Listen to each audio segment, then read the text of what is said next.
Assalamualaikum warahmatullahi wabarakatuh. Halo semua mahasiswa peserta mata kuliah Komunikasi Bisnis dan Hubungan Masyarakat. Apa kabar semuanya?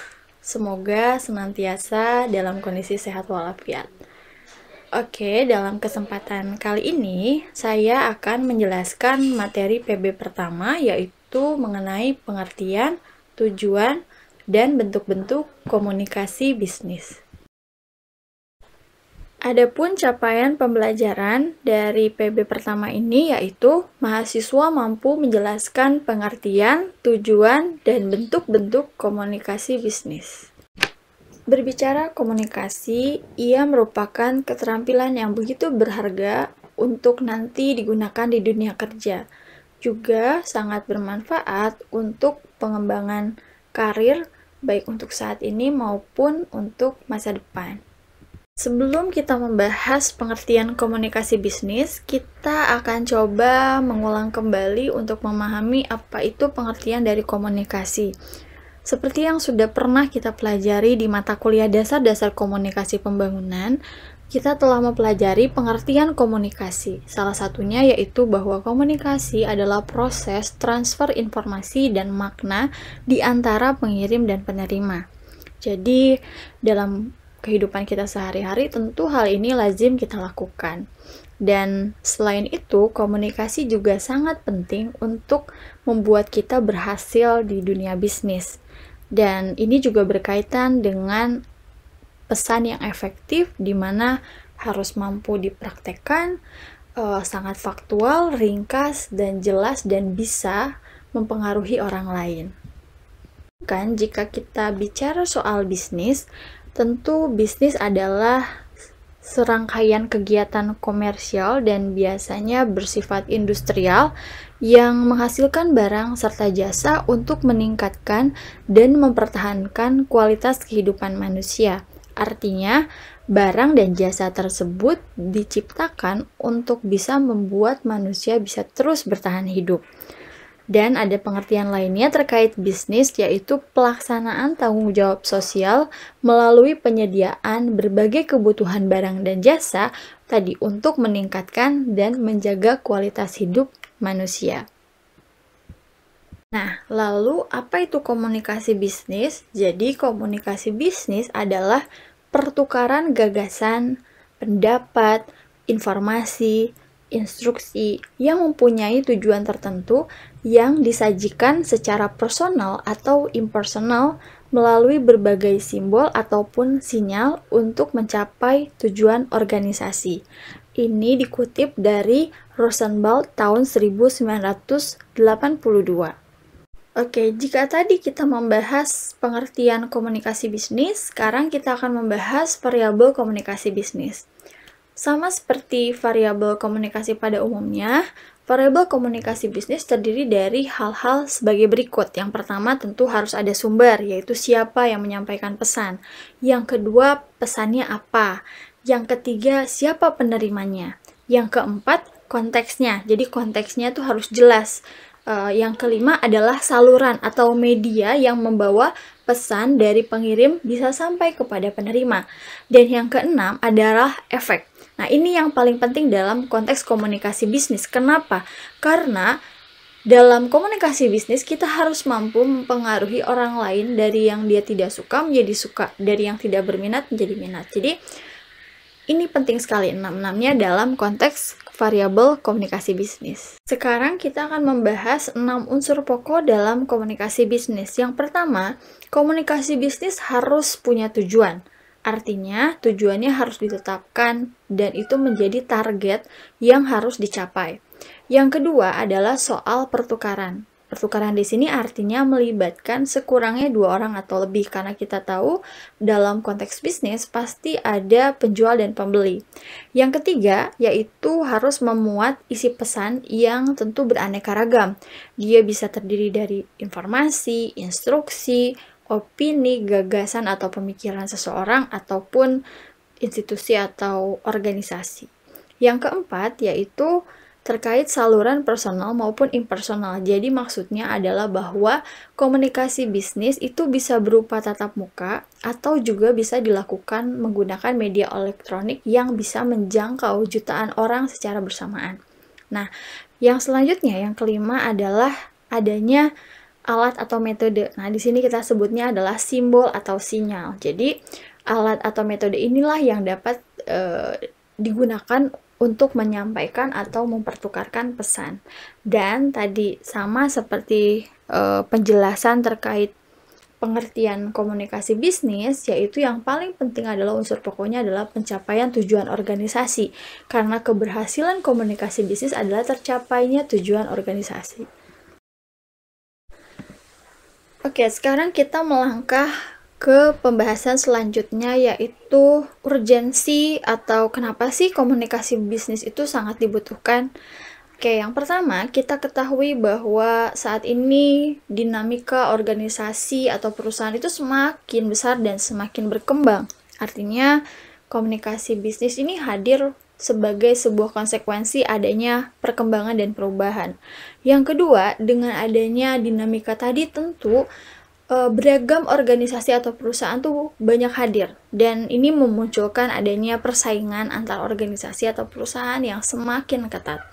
Yang ketiga, tentu seiring berjalannya waktu dan perubahan dari keinginan dan harapan publik atau masyarakat terhadap pemenuhan kebutuhan juga semakin tinggi ya, kebutuhan informasi dalam hal ini.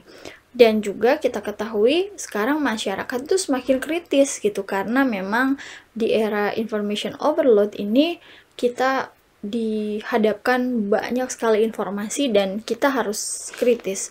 Yang kelima yaitu adanya perkembangan teknologi komunikasi yang luar biasa atau Internet of Things yang sekarang sudah menjamah semua kehidupan kita ya, sehingga kita juga harus beradaptasi. Yang keenam, tadi seiring perubahan dari kebutuhan informasi, sekarang juga semakin besar pengaruh opini publik, citra, sikap terhadap organisasi, termasuk pengaruh media massa terhadap pembentukan tadi opini publik dan citra terhadap masyarakat terhadap organisasi. Dan juga komunikasi bisnis dibutuhkan karena suatu organisasi itu tidak mungkin berdiri tanpa adanya dukungan publik. Artinya eksistensi sebuah institusi atau organisasi tentu harus didukung oleh masyarakat. Sekarang kita membahas apa sih perbedaannya antara komunikasi bisnis dengan komunikasi lainnya. Karena kan kita juga pernah belajar dasar-dasar komunikasi pembangunan, atau teman-teman juga mempelajari komunikasi yang lainnya seperti komunikasi kelompok dan sebagainya. Nah, yang khas dari komunikasi bisnis adalah pertama tadi, komunikasi bisnis itu punya orientasi pada tujuan praktis. Jadi memang harus ditetapkan dulu tujuannya dari awal proses komunikasi bisnis ini dirumuskan, karena tujuannya harus jelas. Yang kedua, komunikasi bisnis itu terjadi dalam waktu tertentu, artinya harus ditentukan rentang waktunya tuh mau seperti apa, apakah per tahun, apakah per 5 tahun, jadi harus jelas karena untuk dievaluasi. Yang ketiga, dalam konteks komunikasi bisnis, komunikator tuh memiliki tanggung jawab yang besar terhadap keberhasilan komunikasi, karena itu komunikasi bisnis itu bagian dari strategi komunikasi gitu. Yang keempat, yaitu pesan bisnis itu akan mencerminkan komunikator dan perusahaan atau organisasinya dalam memberikan manfaat atau keuntungan bagi masyarakat. Nah, jadi dalam konteks ini artinya komunikator tidak bisa sembarangan ketika dia menyampaikan pesan, karena pesan yang dia sampaikan itu mencerminkan institusi di mana dia bekerja atau dia menjadi komunikator. Setelah kita tadi membahas apa perbedaan dari komunikasi bisnis dengan komunikasi lainnya, sekarang kita akan membahas keterkaitan komunikasi bisnis dengan bidang studi lainnya. Setidaknya ada 3 yang sangat berkaitan erat, yaitu pertama terkait ilmu sosiologi, karena ini bicara soal interaksi. Karena dalam konteks bisnis pasti tadi kan ada sumber, ada penerima, ya, sehingga dia harus berinteraksi dan membangun hubungan yang baik. Yang kedua terkait dengan ilmu manajemen, ya, karena bicara soal bisnis, bicara soal tujuan, maka semuanya harus diatur, dikelola dengan baik, di-manage gitu ya, sehingga ini sangat terkait dengan ilmu manajemen. Yang ketiga, terkait dengan ilmu psikologi, ya, karena kita ketika dalam konteks bisnis, kita harus memperhatikan siapakah publik yang kita hadapi, siapakah publik yang sedang kita ajak kerjasama. Kita harus tahu segmentasinya seperti apa, dari sisi usia, latar belakang pendidikan, dan banyak halnya lain. Dan itu dipengaruhi dengan ilmu psikologi. Oke, sekarang kita akan melanjutkan pembahasan terkait komunikasi bisnis dalam manajemen bisnis. Jadi, seperti kita ketahui bahwa pada dasarnya setiap pelaku bisnis pasti membutuhkan kegiatan komunikasi. Nah, tujuannya untuk apa? Pertama, untuk informasi. Kenapa itu sangat berguna? Karena dengan adanya informasi, itu bisa menjadi dasar untuk pengambilan keputusan dan juga untuk proses pengawasan. Jadi ketika kita memperoleh informasi terkait proses yang misalkan tidak sesuai dengan perencanaan, maka kita bisa memberikan evaluasi atau memberikan alternatif. Kedua, yaitu pengaruh. Nah, pengaruh ini untuk apa? Untuk memberikan motivasi, mempersuasi atau mengajak, dan tadi sama dengan pengawasan, dengan adanya pengaruh, maka ini juga bagian dari proses pengontrolan. Berbicara kaitan komunikasi bisnis dalam manajemen bisnis, yaitu terkait dengan proses perencanaan. Kenapa? Karena tentu untuk bisa melakukan perencanaan yang baik, pasti kita membutuhkan informasi yang cukup. Jadi, informasi yang cukup di sini bukan hanya dari sisi jumlah, tapi juga dari sisi kualitas informasi itu sendiri, keterandalannya, kredibilitas sumber informasinya, dan lain sebagainya. Yang kedua, dalam proses pengorganisasian, hal yang penting juga adalah kita harus mampu menyampaikan rancangan seluruh kerangka kerja ini agar bisa difahami oleh semua pihak yang ditunjuk untuk melaksanakan tugas. Dan tentu tugas-tugas tersebut harus targetnya adalah mencapai tujuan.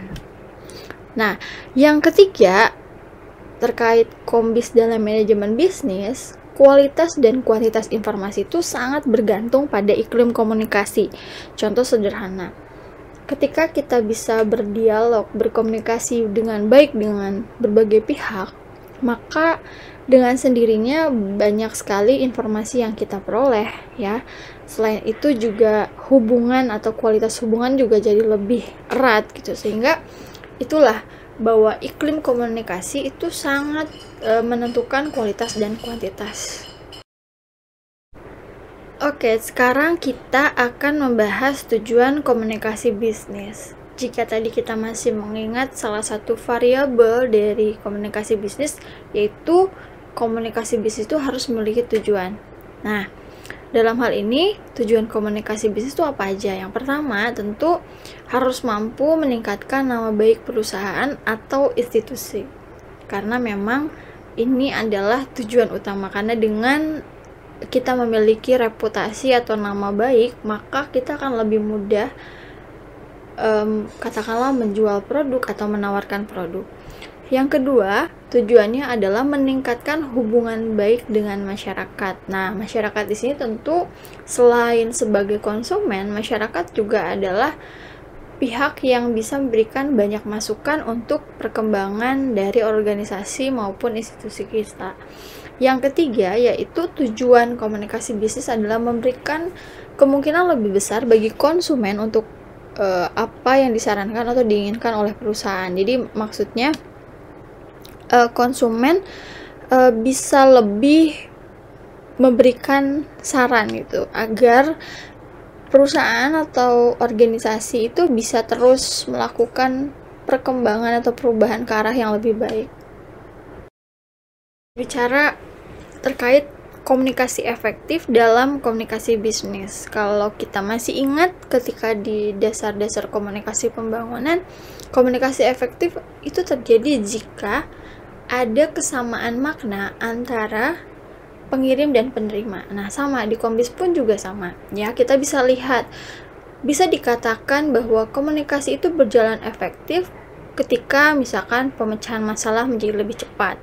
Tadi ya, dengan kita punya informasi, kita pasti punya banyak alternatif untuk bisa mengatasi suatu masalah. Yang kedua, pengambilan keputusan juga lebih mantap karena kita mengambil keputusan dari informasi yang tepat. Ketiga, tadi bicara soal komunikasi efektif, bicara iklim komunikasi itu bisa meningkatkan produktivitas. Yang keempat, arus kerja jadi lebih mantap, jadi lebih terorganisasi dengan baik ya. Terus juga hubungan bisnis lebih kuat ya dengan semua stakeholders. Terus bahan promosi juga lebih jelas ya. Komunikasi bisnis pasti akan terkait dengan promosi karena tadi yang namanya bisnis itu terkait kita menghasilkan produk dan jasa, dan produk dan jasa itu pasti kita tawarkan kepada konsumen. Lalu juga komunikasi efektif dalam komunikasi bisnis adalah ketika citra profesional tuh jadi lebih meningkat. Tadi nama baik perusahaan, nama baik institusi dan sebagainya. Dan juga termasuk respon stakeholders dalam hal ini yaitu pemegang saham itu akan jauh lebih meningkat gitu ketika kita bisa membangun komunikasi yang baik atau dalam hal ini komunikasi yang efektif. Kalau kita bicara ruang lingkup komunikasi bisnis, tentu ini semua stakeholders ya, dari mulai pemilik ya, pihak manajemen, karyawan ya. Terus kalau dikaitkan dengan konteks bisnis, ada yang namanya pemasok ya, supplier, terus ada penyalur atau distributor, terus tentu ada pelanggan, karena kalau tanpa pelanggan ya berarti apa yang kita hasilkan ya sia-sia saja ya.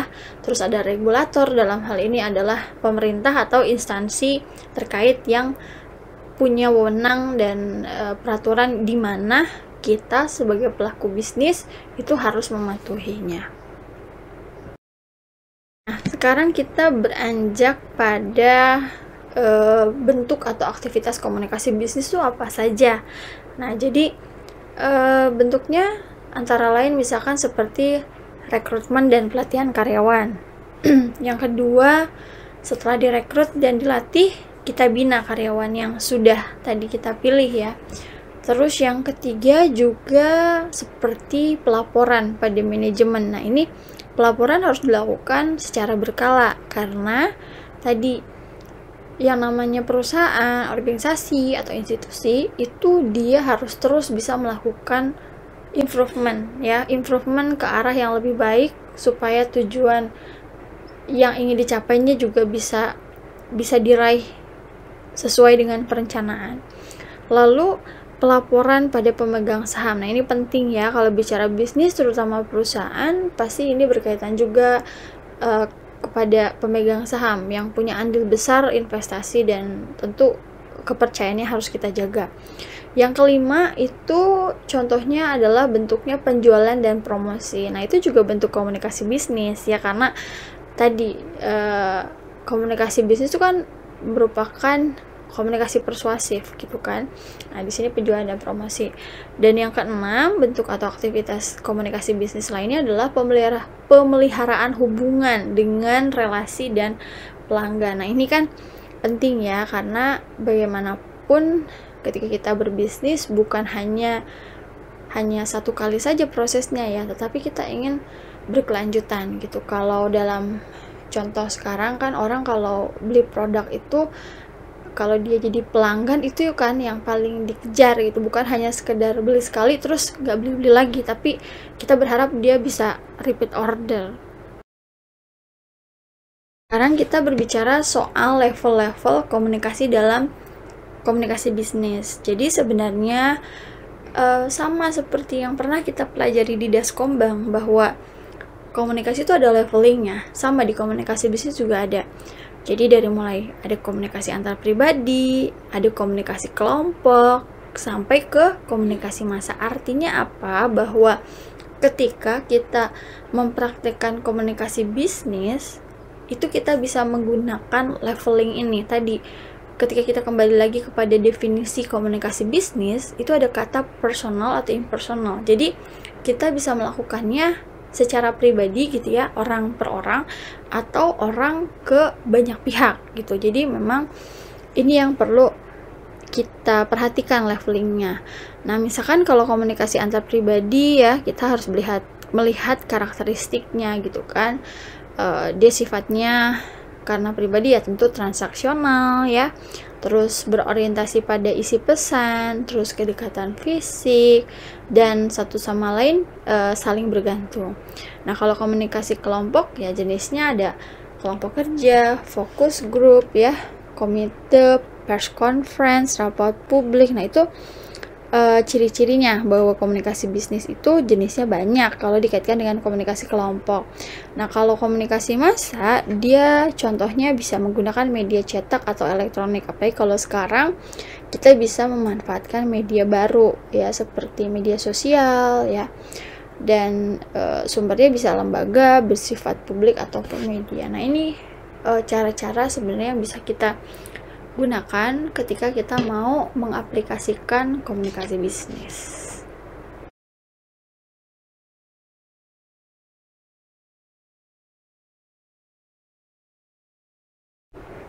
Oke, demikian materi yang dapat saya sampaikan. Mudah-mudahan teman-teman bisa memahami materi ini. Jika ada pertanyaan ataupun ada hal-hal yang belum difahami, kita bisa diskusikan di WhatsApp group yang sudah dibentuk. Oke teman-teman, saya tutup perkuliahan hari ini. Terima kasih atas perhatiannya. Tetap semangat dan tetap jaga kesehatan. Wassalamualaikum warahmatullahi wabarakatuh.